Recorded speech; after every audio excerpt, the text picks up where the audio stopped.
ഓം ശ്രീ ഗുരുഭ്യോ നമഃ. ഓം ശ്രീ പരമാത്മനേ നമഃ.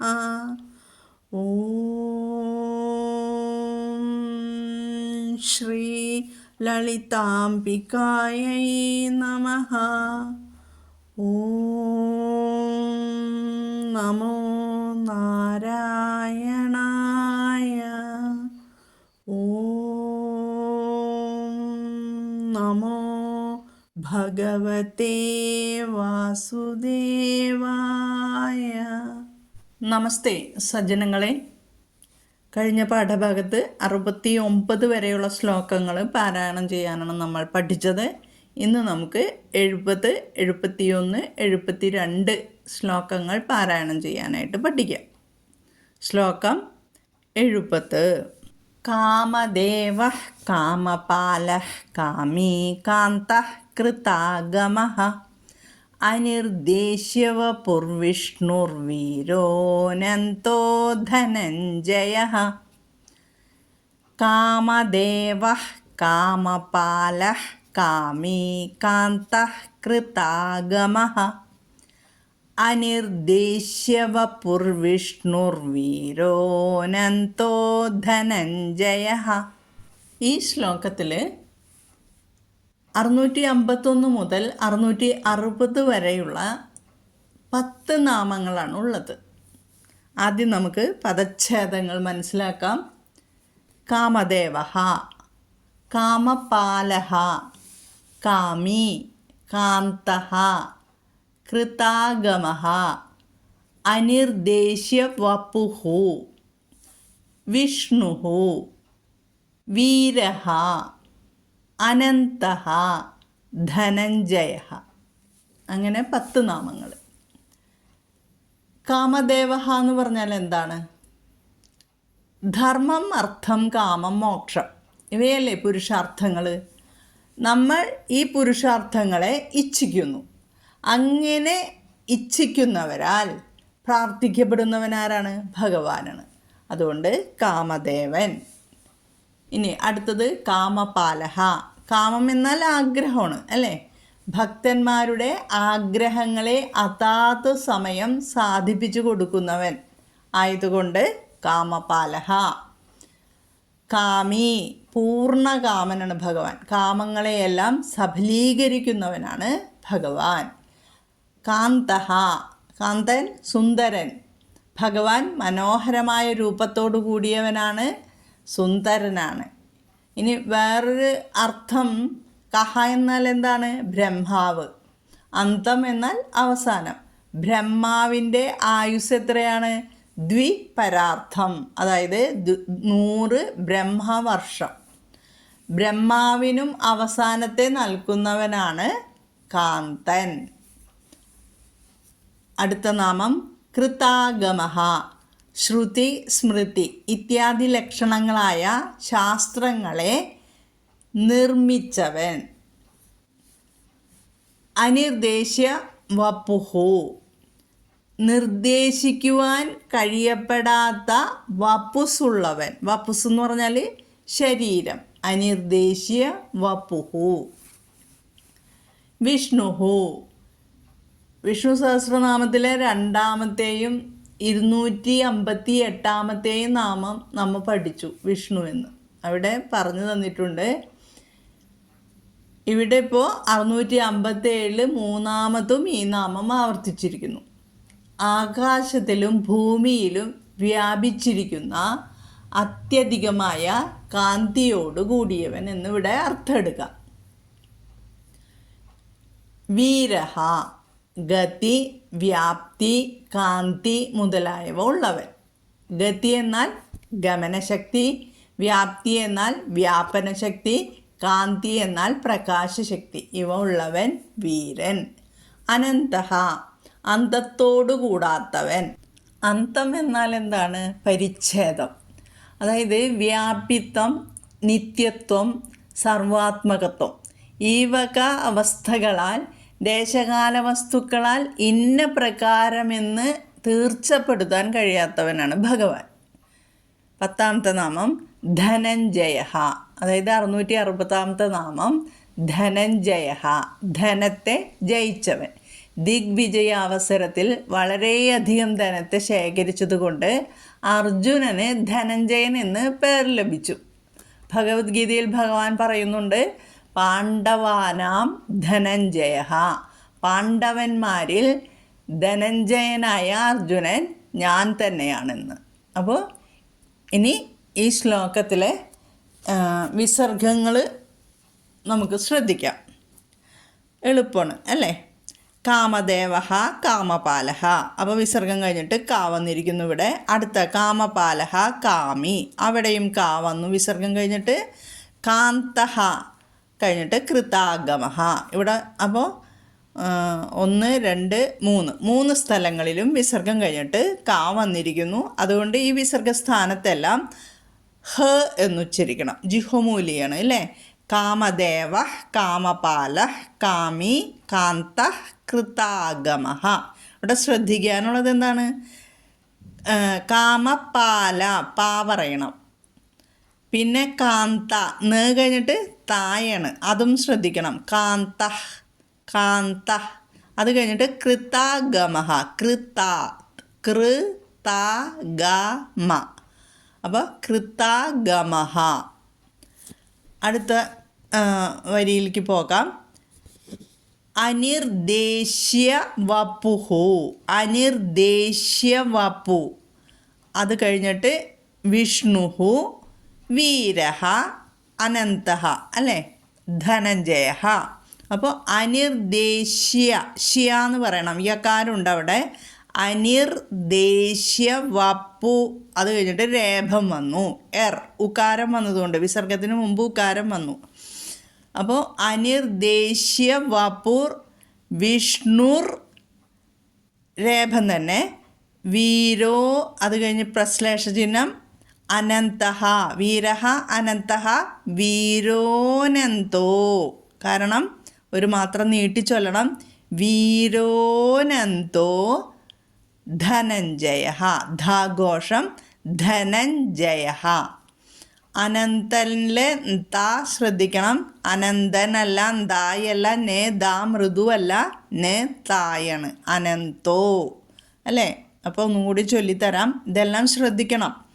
കാമദേവ കാമപാല കാമീ കാന്ത കൃതാഗമഃ, കാമദേവ കാമപാല കാമീ കാന്ത കൃതാഗമഃ, അനിർദ്ദേശ്യ വപുർവിഷ്ണുർവീരോനന്തോ ധനഞ്ജയഃ, അനിർദ്ദേശ്യ വപുർവിഷ്ണുർവീരോനന്തോ ധനഞ്ജയഃ. ഒന്നിച്ച് ചൊല്ലിത്തരാം. കാമദേവ കാമപാല കാമീ കാന്ത കൃതാഗമഃ, അനിർദ്ദേശ്യ വപുർവിഷ്ണുർവീരോനന്തോ ധനഞ്ജയഃ. ഇനി അടുത്ത ശ്ലോകം, 71ാമത്തെ ശ്ലോകം. ബ്രഹ്മണ്യോ ബ്രഹ്മകൃത് ബ്രഹ്മ ബ്രഹ്മ ബ്രഹ്മവിവർധനഃ, ബ്രഹ്മവിദ് ബ്രാഹ്മണോ ബ്രഹ്മി ബ്രഹ്മജ്ഞോ ബ്രാഹ്മണപ്രിയഃ, ബ്രഹ്മണ്യോ ബ്രഹ്മകൃത് ബ്രഹ്മ ബ്രഹ്മ ബ്രഹ്മവിവർധനഃ, ബ്രഹ്മവിദ് ബ്രാഹ്മണോ ബ്രഹ്മി ബ്രഹ്മജ്ഞോ ബ്രാഹ്മണപ്രിയഃ. ശ്രദ്ധിക്കണം, മ ഹ പറയണം. വേദങ്ങളിൽ അങ്ങനെ ചൊല്ലുക. ബ്രഹ്മൺ. അപ്പോൾ ഇതിലെ പദച്ഛേദങ്ങൾ നമുക്ക് ശ്രദ്ധിക്കേണ്ടതുണ്ട് അല്ലേ? ഈ ശ്ലോകത്തിൽ 661 മുതൽ 670 കൂടിയുള്ള 10 നാമങ്ങളാണുള്ളത്. പദച്ഛേദങ്ങൾ, അതായത് ഭഗവത് നാമങ്ങൾ നമുക്ക് നോക്കാം. ബ്രഹ്മണ്യഃ, ബ്രഹ്മകൃത്, ബ്രഹ്മ, ബ്രഹ്മ, ബ്രഹ്മവിവർധനഃ, ബ്രഹ്മവിത്ത്, ബ്രാഹ്മണഃ, ബ്രഹ്മി, ബ്രഹ്മജ്ഞഃ, ബ്രാഹ്മണപ്രിയഃ. ഇത്രയാണ് നാമങ്ങൾ. ഇനി അർത്ഥം കൂടി ഒന്ന് പറഞ്ഞു തന്നിട്ട് ശ്ലോകപാരായണത്തിലേക്ക് പോവാം. ബ്രഹ്മണ്യഃ, ബ്രഹ്മശബ്ദത്തിന് തപസ്, വേദങ്ങൾ, സത്യം, ജ്ഞാനം എന്നൊക്കെ അർത്ഥങ്ങളുണ്ട്. ഇവയെ എല്ലാം ദാനം ചെയ്യുന്നവൻ ബ്രഹ്മണ്യൻ. ബ്രഹ്മകൃത്ത്, ബ്രഹ്മത്തിൻ്റെ അർത്ഥം ഇപ്പം തന്നെ പറഞ്ഞു, തപസ്, വേദങ്ങൾ, സത്യം, ജ്ഞാനം. അപ്പോൾ ഇതെല്ലാം അർത്ഥമുണ്ട്. അപ്പോൾ അതെല്ലാം ചെയ്യുന്നവൻ ബ്രഹ്മകൃത്ത്. ഇവിടെ ത് എന്നുള്ള അക്ഷരം നമ്മൾ ഖരം തായാണ്, അത് മാറിയിട്ടാണ് ശ്ലോകപാരായണം ചെയ്യുമ്പോൾ മൃദുവായ ദ ആയിട്ട് മാറുന്നുണ്ട്. രണ്ടിടത്ത് അങ്ങനെ വരുന്നുണ്ട്. ബ്രഹ്മകൃത്, ബ്രഹ്മവിദ്, ഇതെല്ലാം ശ്രദ്ധിക്കണം. അടുത്തത് ബ്രഹ്മാ, ദീർഘമുണ്ട്. ബ്രഹ്മാ, ബ്രഹ്മാവിൻ്റെ രൂപത്തിൽ സകലത്തിനെയും സൃഷ്ടിക്കുന്നവൻ. ഇനി അടുത്തത് ബ്രഹ്മ, സത്യം ജ്ഞാനമനന്തം ബ്രഹ്മ, സത്യസ്വരൂപനും ജ്ഞാനസ്വരൂപനും അവസാനമില്ലാത്തവനും അനാദിയും ആകുന്ന ഭഗവാനാണ് ബ്രഹ്മ. അടുത്തത് ബ്രഹ്മവിവർദ്ധനഃ, ബ്രഹ്മവിവർദ്ധനഃ, തപസ്, വേദങ്ങൾ, സത്യം, ആത്മജ്ഞാനം ഇവയെയെല്ലാം വർദ്ധിപ്പിക്കുന്നവൻ ബ്രഹ്മവിവർദ്ധനഃ. ബ്രഹ്മവിത്ത്, വേദത്തെയും വേദാർത്ഥത്തെയും വേണ്ട പോലെ അറിയുന്നവൻ ബ്രഹ്മവിത്ത്. ബ്രാഹ്മണഃ, വേദത്തെയും വേദാർത്ഥത്തെയും യഥാർത്ഥമായി അറിയുന്നവൻ ബ്രാഹ്മണഃ. ബ്രഹ്മി, ബ്രഹ്മങ്ങളോട് കൂടിയവൻ. ബ്രഹ്മത്തെ സൂചിപ്പിക്കുന്ന ശബ്ദങ്ങളെല്ലാം ബ്രഹ്മത്തിൻ്റെ ഭാഗങ്ങളാണ്. അതുകൊണ്ട് അവയെല്ലാം അടങ്ങിയ ഭഗവാനെ ബ്രഹ്മി എന്ന് വിളിക്കുന്നു. ബ്രഹ്മജ്ഞഃ, വേദങ്ങൾ തൻ്റെ ആത്മാവ് തന്നെയാണ് എന്നറിയുന്നവൻ ബ്രഹ്മജ്ഞൻ. ബ്രാഹ്മണപ്രിയഃ, ബ്രാഹ്മണർക്ക് പ്രിയമുള്ളവൻ. പിന്നെയോ ബ്രാഹ്മണരോട് പ്രിയമുള്ളവൻ. അപ്പോൾ ഈ 10 നാമങ്ങളുടെ അർത്ഥം ഏകദേശം മനസ്സിലായിട്ടുണ്ട്. ബ്രഹ്മം എന്നുള്ള അർത്ഥം വളരെ വ്യക്തമായിട്ട് പഠിപ്പിച്ചിട്ടുണ്ടായിരുന്നു അല്ലേ? ഇനി ശ്ലോകം പാരായണം ചെയ്യാം. ആദ്യം ബ്രഹ്മണ്യോ ബ്രഹ്മകൃത് ബ്രഹ്മ, ബ്രഹ്മ ബ്രഹ്മവിവർദ്ധനഃ, ബ്രഹ്മവിദ് ബ്രാഹ്മണോ ബ്രഹ്മി, ബ്രഹ്മജ്ഞോ ബ്രാഹ്മണപ്രിയഃ. ഈ ശ്ലോകത്തിൽ ശ്രദ്ധിക്കേണ്ട കാര്യങ്ങൾ എന്താണ്? ബ്ര, അത് ഭ്രാന്നൊന്നും കടുപ്പിക്കരുത്. ബ്ര. അതുപോലെ ബ്രഹ്മ, ഹ പറയണം അവസാനം. പറഞ്ഞിട്ട് ഹ പറയാം. പിന്നെ ബ്രഹ്മണ്യോ, ണ്യോ എന്ന് പറയുമ്പോൾ അവിടെ യകാരമുണ്ട്.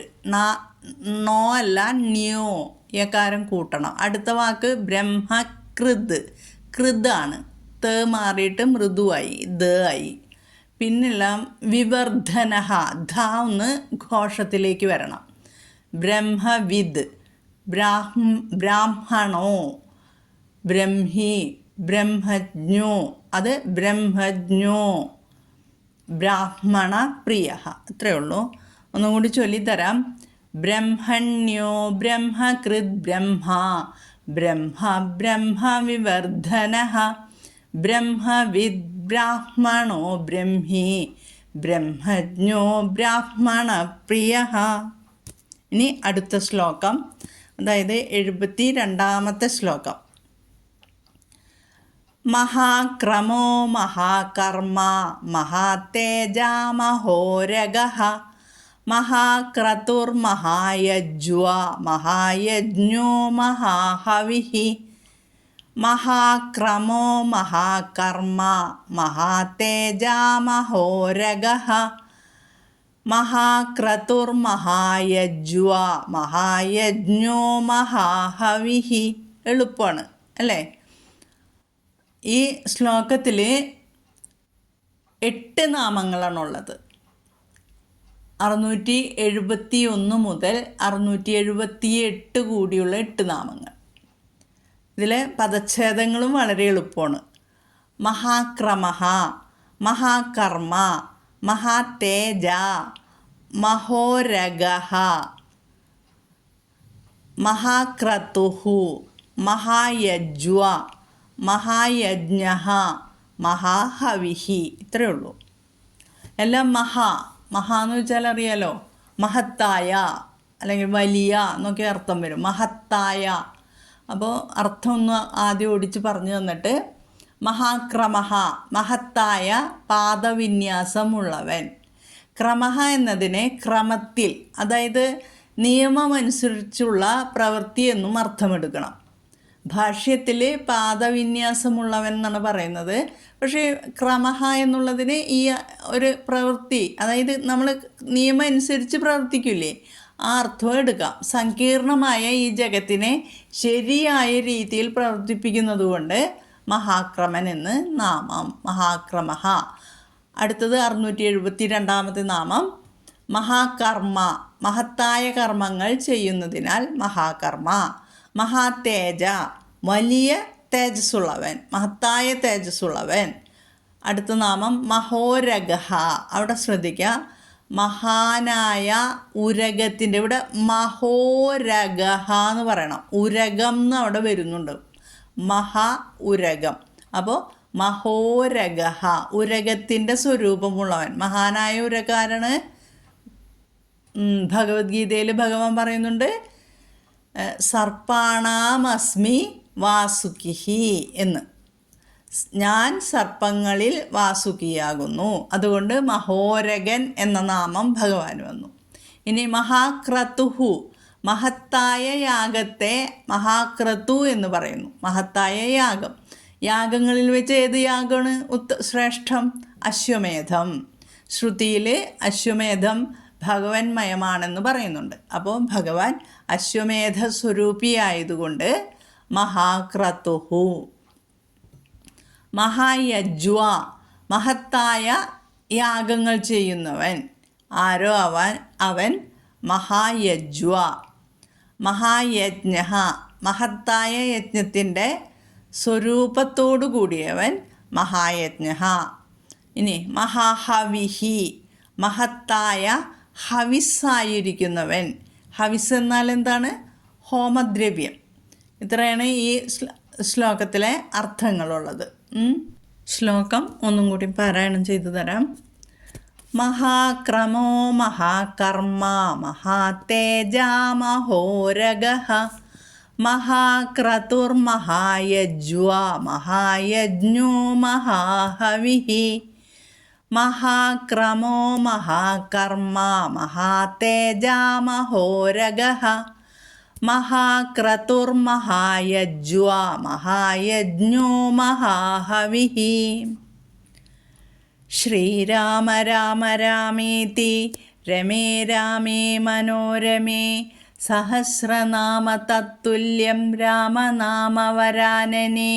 ശ്രീരാമനാമവരാനന ഓം നമ ഇതി.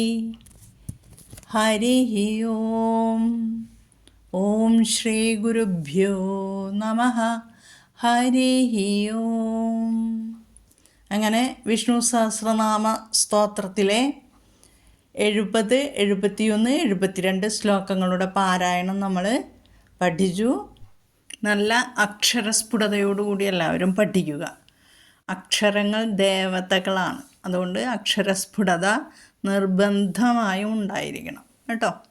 എല്ലാവർക്കും ജഗദീശ്വരൻ്റെ കൃപാകടാക്ഷം ലഭിക്കുവാൻ പ്രാർത്ഥിച്ചുകൊണ്ട് നിർത്തുന്നു.